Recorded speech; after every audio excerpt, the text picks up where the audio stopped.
So I'm back again talking about how to talk about sex, sexuality, and pleasure with your partner, because how we actually have these conversations makes the world of difference to our relationships. Even things like the history of STIs, which is a really awkward conversation. So today, that's what I'm going to be answering questions on. So let's get right into it.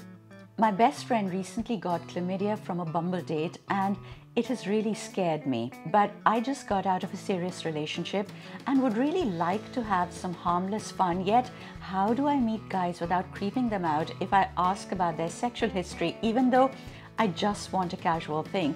Like, asking about STDs seems too rude, and prying into their sexual life, etc. is so weird. So what do I say?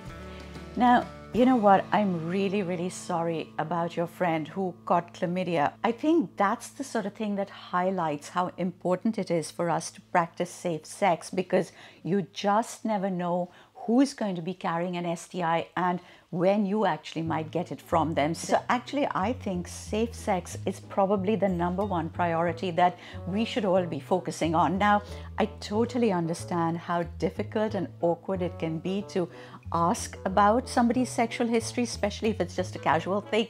I think you have to remind yourself, however, that if you end up with some kind of sexually transmitted infection, it is going to be with you for life, and it will impact both your sexual health and your partner's sexual health long term. It is something that is extremely important. I think that we have to learn to get over our hesitation about asking for this kind of thing. Now, like you mentioned, you want to have some casual fun.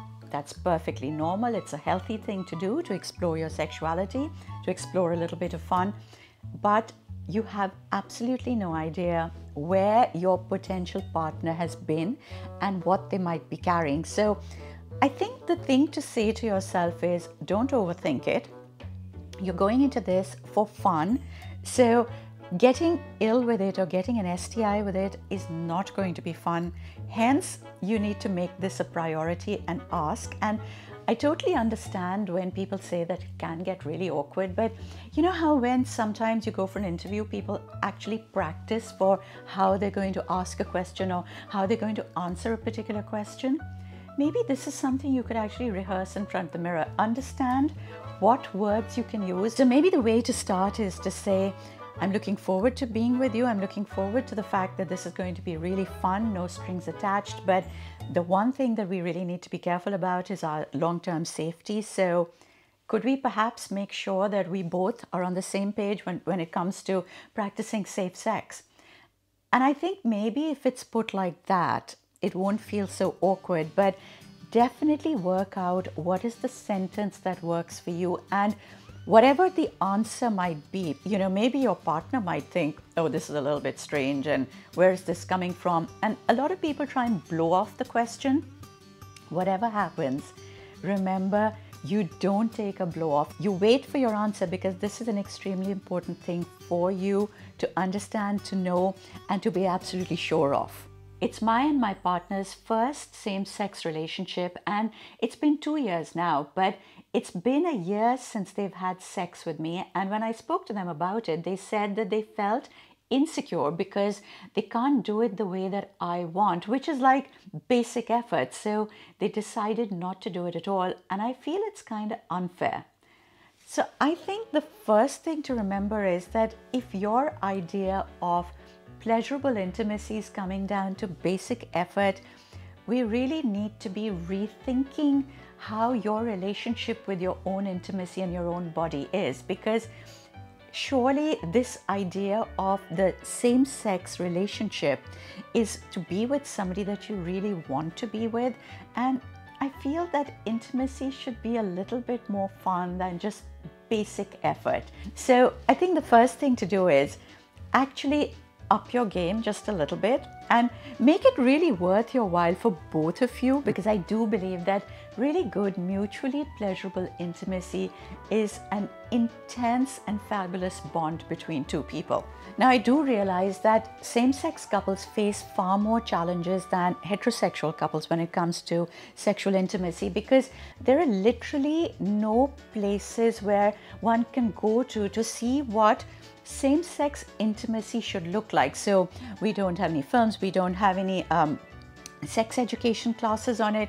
We don't have a lot of visuals to understand what same-sex intimacy and pleasure should actually look like. And hence, I think same-sex couples really do struggle with certain things. But I also believe that this is where the understanding and communication between two people come in. This is where actually two people who have chosen to be together and are sharing pleasure and intimacy really do need to talk to each other about it. Now I know that you've mentioned that what you're looking for is simply basic effort, and the other person has decided that they just can't do it in the way that you want to do it, and they've sort of backed off.